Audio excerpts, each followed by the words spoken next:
Greetings. Welcome to the Vitesse Energy second quarter 2026 earnings call. At this time, all participants are in listen-only mode. A question and answer session will follow the formal presentation. Please note this conference is being recorded. I will now turn the conference over to the Director, Investor Relations and Business Development at Vitesse, Ben Messier. Thank you. You may begin. Good morning, everyone, and thanks for joining. Today we will be discussing our second quarter 2026 results. Our 10-Q and earnings release were released yesterday after market close, and a newly redesigned investor presentation can be found on the Vitesse website. We encourage everyone to spend time with the new presentation. It lays out Vitesse's business model, capital allocation framework, and dividend philosophy in greater detail, and we will touch on many of these themes this morning. I'm joined this morning by our CEO and President, Jamie Benard, and our CFO, Jimmy Henderson. Before we begin, please be reminded that this call may contain estimates, projections, and other forward-looking statements within the meaning of the federal securities laws. Forward-looking statements are subject to several risks and uncertainties, many of which are beyond our control. These risks and uncertainties can cause actual results to differ materially from our current expectations. Please review our earnings release and risk factors discussed in our filings with the SEC for additional information. In addition, today's discussion may reference non-GAAP financial measures. For reconciliation of historical non-GAAP financial measures to the most directly comparable GAAP measure, please reference our 10-Q and earnings release. Now I will turn the call over to Vitesse's CEO and President, Jamie Benard. Thanks, Ben. Good morning, everyone, and thank you for joining today's call. I want to start this morning by addressing something directly. Over the past several months following this year's resizing of our dividend and leadership transition, we've received a number of questions about whether Vitesse's strategy has changed. The answer is simple: it is not. Our priorities are what they've always been: pay a durable dividend funded by free cash flow, allocate capital only where returns exceed our hurdle rates, and maintain a strong conservative balance sheet. I'd like to spend a few minutes this morning on why we have such conviction in this strategy. The commitment starts with the dividend, which is our primary use of cash. Last week, our board declared a third quarter cash dividend at an annualized rate of $1.75 per share. This marks the 15th consecutive quarter, every quarter since our January 2023 spinoff, without interruption, that we've declared a dividend, bringing the total cumulative dividends declared to $7.6375 per share. That's half our current share price returned to shareholders in under 4 years. I also want to be clear about how we think about the dividend, because it's the primary output of our entire business model, not a residual. We size the dividend at a level that free cash flow can cover and allow for economic reinvestment. The current dividend was set with exactly that durability in mind, and every dollar of reinvestment we make is screened to support it. We then hedge to protect cash flows. After the dividend, we allocate capital strictly by rate of return. Priorities are organic CapEx on our existing acreage, then near-term drilling opportunities, then producing property acquisitions. Throughout this process, we maintain a conservative balance sheet targeting a net debt to adjusted EBITDA ratio of less than 1 times. Our organic acreage conversion continues to drive results and is our highest return opportunity. As of June 30th, 2026, we had 19.4 net wells in our development pipeline, including 6.4 net wells that were either drilling or completing, and another 13 net locations that had been permitted for development. Every well proposal is a standalone election, underwritten at strip prices through Luminous, our proprietary data platform. And since 2023, 93% of the wells proposed on our acreage have cleared our return hurdles. We also consistently evaluate and underwrite opportunities for acquiring larger producing properties. Our combination of non-op expertise with operating capabilities provides enhanced flexibility in our investment strategy. We remain focused on pursuing only those opportunities that meet our rigorous return thresholds, are accretive to net asset value and distributable cash flow per share, and support the dividend. And we are selective at scale. Since 2013, Vitesse has closed 175 acquisitions comprised of both near-term development and 5 larger producing property acquisitions, in total representing roughly $800 million of acquisition spend. Because field level work sits on our operating partners, new non-op assets integrate into Luminous without materially increasing G&A costs, thereby further driving shareholder value. This is the heart of the non-op model. It is why the business is built for durability. We own fractional interest in 7,868 productive wells across more than 30 leading operators in the Williston, Powder River, and DJ basins. An average working interest of roughly 3.6% per well, so no single well can make or break Vitesse's results. And the returns have been there. Since 2022, cash return on capital invested has averaged approximately 14%, well above our weighted average cost of capital. The trend towards 3 and 4 mile laterals in the Williston Basin continues across our acreage, driving greater efficiencies. These extended laterals reduce cost per foot for well participation while delivering higher EURs.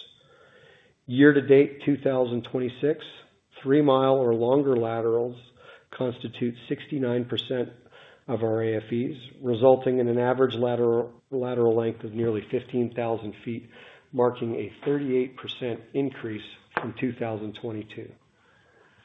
On a per foot basis, these longer laterals cost approximately 25% less than traditional 2 mile laterals, significantly enhancing capital efficiency.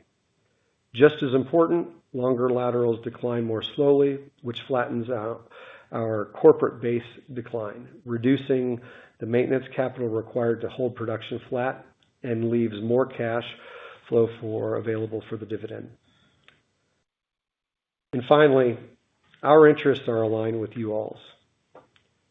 As shareholders ourselves, every capital allocation decision we make is guided by a single objective: creating durable long-term value per share through a sustainable dividend, disciplined capital allocation, and a strong balance sheet. I'll now turn the call over to our CFO, Jimmy Henderson. Good morning, everyone, and thanks, Jamie. I want to highlight just a few items from our financial results for the second quarter of 2026. You can refer to our earnings release and 10-Q, both of which were filed last night, for any further details. Production for the second quarter averaged 17,354 barrels of oil equivalent per day, a sequential increase of 9% from the first quarter, with a 60% oil cut. Oil production contributed 95% of total revenue in this quarter. These results include contributions from the Powder River Basin acquisition that we closed early in April. For the quarter, adjusted EBITDA was $40.2 million, and we had adjusted net income of $1.8 million. GAAP net income was $33.1 million, driven by a $40.2 million of unrealized hedging gains. As a reminder, this gain is due to the forward price of oil at June 30th and is a non-cash item. Despite the volatility of our unrealized gains and losses, our cumulative realized hedge loss since spinoff is less than 1% of total revenue during that period. Hedging creates a margin of safety around our dividend, which locks in a revenue floor through downturns in commodity prices. Free cash flow for the quarter was $16.3 million after $21.1 million of development capital expenditures. With our hedge book now extending into 2029, we remain well positioned to support our $1.75 annualized dividend. As for the balance sheet, we ended the quarter with a total debt of $158.5 million, putting net debt to adjusted EBITDA at just less than 1 times on a last quarter annualized basis, which is in line with our target. Total liquidity before internal cash flows sits at roughly $117 million. I would also highlight the simplicity of our capital structure. It consists of our revolving credit facility and common shares, so no senior notes, no preferred stock, no convertibles. That simplicity is deliberate. It keeps the dividend protected and the balance sheet ready to act on opportunities. We also maintain a $60 million share price repurchase authorization, which provides some flexibility alongside the dividend. We have opportunistically layered on additional oil hedges through the end of 2029 at a weighted average price of approximately $67, which is supportive to our dividend.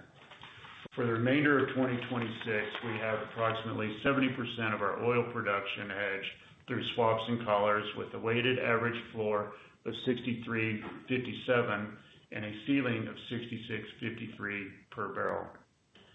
We have approximately half our 2026 natural gas production hedged through collars with a weighted average floor of $3.73 and a ceiling of $4.90 per MMBTU. Both percentages of hedged oil and natural gas volumes are based on our midpoint of the revised annual guidance. We did revise our 2026 annual guidance for the remainder of the year by narrowing the ranges. Annual production has been narrowed to 16,300 to 17,200 BOE per day, with tightened oil as a percentage of oil production now at 60 to 62%. We raised the bottom end of our total cash capital expenditure guidance, which now ranges from $65 to $80 million for the year. Taken together, a hedge book extending into 2029, leverage at target, ample liquidity, and simple capital structure, we believe Vitesse is well positioned to fund the dividend through the cycle. With that, let me pass the call back to the operator for your questions. Thank you. We will now be conducting a question and answer session. If you would like to ask a question, please press star one on your telephone keypad. A confirmation tone will indicate your line is in the question queue. You may press star two if you would like to remove your question from the queue. For participants using speaker equipment, it may be necessary to pick up your handset before pressing the star keys. One moment, please, while we pull for questions.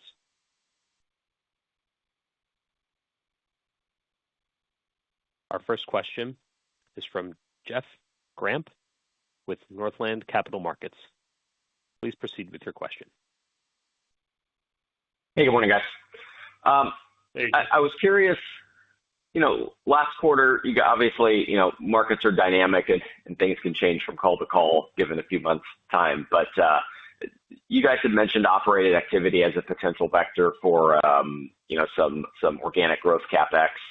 Any update there on contemplations there, and was that a factor at all with respect to the narrowing of the CapEx guide? Thanks. Hey, Jeff, this is Jamie. I'll take that one. On the operated piece for development, we are in the heat of evaluating that. When we talk about extended laterals, that's obviously the optimal situation. So we're looking at acreage that is operated by others around us to see if there's partnering opportunities to extend those laterals. And so more to come there. That's very much in the works right now. Understood. That makes a lot of sense. And for my follow-up, first off, I like the new slide deck that you guys put up. On slide, I think it's 10, you guys kind of talk about different investment buckets. And just curious to get an update, maybe in particular buckets 3 and 4 for near-term development acquisitions and producing property acquisitions. Like what's the latest on those markets? Obviously, very volatile commodity markets, so I imagine underwriting dynamics kind of change day to day. But is that affecting your ability to transact or having an impact on timing of deals you're looking at? Just any kind of updates in those particular markets would be interesting. Thanks. Thanks, Jeff. Yeah, I'm glad you like the slide deck. We put it out for that exact reason. We get a lot of questions over the last 2.5 years since being public around the different buckets where we allocate capital, and wanted to be clear on the differences between each one and where we source them and how we underwrite them. I would say the near-term development acquisition market has gotten a little bit more competitive in the last year to two. You can just tell from the dollars we spend each year on acquisitions that we're not spending quite as much as we have in prior years. Big reason for that is we've kept our return hurdles high there, and we're hesitant to adjust those downwards. So, to the extent we can buy near-term drilling, it's a really, really economic use of our capital. The producing property acquisitions, there was an article that came out about how deal flow slowed down in the second quarter. We did not find that to be true in the non-op specific part of the market. There were a lot of large packages that came to market in our backyard, right after the Iran war started. So I'm talking Powder River Basin, DJ Basin, Williston Basin, which obviously is where we have a lot of data with our Luminous system. And what's nice about these larger packages is they generate a lot of cash flow on day one, and we tend to be able to buy those at sort of teens to low 20% free cash flow yields for the next few years. So obviously very accretive to the dividend and coverage in general of that dividend. So that market has been very robust. I think there are some soft spots in that market that are less competitive than other basins, and we're doing everything we can to exploit that advantage that we have in data and cost of capital and access to deal flow. Got it. I appreciate the thorough answer, guys. I'll turn it back. Once again, if you would like to ask a question, please press star one on your telephone keypad. Our next question is from Noel Parks with Towhee Brothers. Please proceed with your question. Hi, good morning. I just wondered, with a full quarter now, a little more of the Powder River Basin acquisition under your belt, just wonder if you had any updated thoughts, either in terms of maybe what you're most interested in pursuing out there, geologically, for example, and also if you have any sort of thoughts from sort of what's happening on the ground there as far as A&D. Good morning, this is Jamie. I'll address that one. As far as the Powder River Basin goes, as Jimmy touched on, we're excited to have that one. We're fully implementing those assets and evaluating, under the different sensitivities and market prices where those things will go. Again, getting that cash flow in-house was a big hurdle for us, and happy that's done. So now we're going to start looking at the AFEs that come in and what we want to do with those. So more to follow on the DJ Powder River as well. Great. Yeah, obviously, just to add on to that, I would say, we announced that Powder River Basin acquisition right around when the Iran war was starting. So underwrote it at strip prices in the low 60s going into the 50s. So it's a little soon to do a full look back analysis, but as we do that, and running the higher strip, I mean, that just looks like a very good deal at these prices, and starting to see AFEs on that asset as we underwrote. And, that acquisition is going as planned, given we're only 3 to 4 months in. But I think, in general, we're targeting basins where we have the information. So again, Williston, Powder River, DJ, we look everywhere. We want the exposure to other basins, but just feel a little more likely to win larger deals in the basins where we have assets currently. Sure, absolutely. And I don't know actually if you've talked much about the operator profile of the assets you acquired there. Is it essentially the handful of sort of larger guys who are active out there, or more maybe smaller under the radar outfits and not real familiar about what's going on out there on the private side? Yeah, no, this is Jimmy. No, that package was definitely advantaged by primarily being operated by the couple of the bigger operators there, namely EOG and Continental. So very happy to be aligned with them and have them as partner operators on that asset. That's one of the reasons we liked it so much. Great. Thanks a lot. All right, thanks, Noel.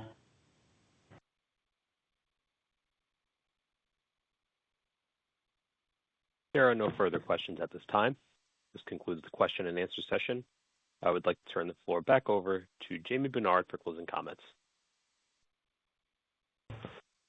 Well, thanks everyone for joining today. I just want to leave you with the same message we started with. Vitesse's strategy hasn't changed. We're going to remain committed to our core priorities, returning capital to stockholders through our durable dividend, disciplined capital allocation, identifying and pursuing accretive growth opportunities, and maintaining a strong and conservative balance sheet. If you have any questions, please don't hesitate to reach out to Ben Messier directly. We look forward to connecting with you on an upcoming investor event, including Intercom Denver and the Midwest Ideas Conference later this month, or during our next quarterly earnings call.